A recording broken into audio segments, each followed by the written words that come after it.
Welcome to my channel. Let's see if we can review what happened today with the eclipse on April 8th, 2024. I have a series of little videos, little pictures to show what I've seen from my home. So let's see if we can see those observations. So our adventure with the eclipse started not in a good way, because if you look at this was at 2 o'clock where I live. There was a whole bunch of clouds in the sky, which prevented us to see anything from the sun. So that was the first bit. And right after, let's see if I can find the next bit. I'm going to show you. We started to see little blue patches in the sky at about 3. So about an hour in the eclipse, I had not seen anything yet. Now the question is, what did I see starting at 3?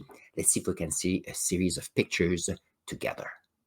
As I mentioned, at about 3 o'clock, we started to see some blue sky, and let's see what we were able to see. So here at about 3:07, right where there was some blue sky, it was clouds everywhere. I was able to take my first picture of the eclipse. Now, interestingly enough, if you're curious to see how I did take my pictures and videos, guess what? I use my cell phone, and I use glasses like this to protect my eyes from let's talk science. There you go. And they worked wonderfully. So I had my camera like this, and I put the glasses right above the camera to protect my sensors. It worked beautifully. So let's see what I did see from here. So this was in 3:07. You'll see I put some tagline here, and as soon as this happened, clouds came in again. So we have here our eclipse at 90. Let's see if I can stop this one here. So quickly after, within 10 minutes, even though we still had clouds, look at this part here. This was the last bit of sun that we could see. But you could see here the circle from the eclipse. So the moon was right above the sun. So right above the sun was between us and the sun. So let's see what else we have. So here you have this beautiful circle here. So that was here at 4:20. No, that was at 3:20. Oops, I did a mistake here on the timing. So 3:20, and you could see here the moon was right there, and then it was shaking a little bit, but still look at how beautiful they were. Even though I had the clouds, it was just enough to give some cover to help with taking pictures. So here the camera was a bit upset, and let's see. There you go. Here we're focusing again. So here, look at this. We could see nicely our sun. We can see the ring, and the eclipse, the total eclipse here where I live lasted about 15 seconds. And here at 15:23, then the sun was already past here, and then 3:24 here, I have the correct timestamps. And here clouds came in again. And then what else happened? And here at about 3:30, we still had clouds, but the cloud cover was thin enough for us to be able to see the sun here. You could see some of the sun, some of the clouds going all around. And then here we have a 3:45.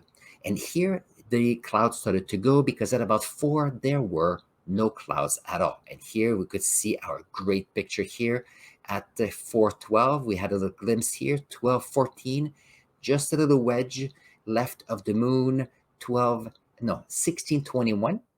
And then here at the 4:36, I have a full sun. The moon had continued. So this was a great, let's see if I can keep this there. So it was a great day.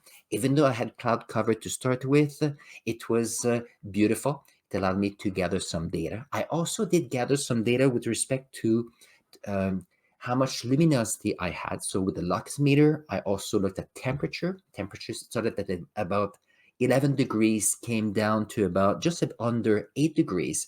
So a drop of 3 degrees. But as the sun was setting down, the temperature did not go up after that, which was interesting. So I'm going to see if I can have my students trace a graph with the data with respect to the luminosity. Because interestingly enough, by measuring how much light was coming to us, it was a way for me to see that as the quantity of light, no, as the moon was passing between us and the sun, the quantity of light came down and then built up again after the moon had passed. So if you are interested in exoplanets, it's more or less how we learn that there are exoplanets around stars. We are looking at a star, and then we're looking at a way that the quantity of light coming to us is diminishing for a little bit and then coming back up, and it has to reoccur as we have those exoplanets orbiting those stars. So it's interesting, and I hope that you've enjoyed the last few videos that I have done on the eclipse. That was a topic of interest. This coming Saturday, we're going to go back to learning about different topics from your questions and questions from my students, questions from different people that are questioning how we can better answer science questions. On this, I'm going to put here a link to my first video on how eclipse happen. You see, there's always something more we can learn, and I'll see you in this video.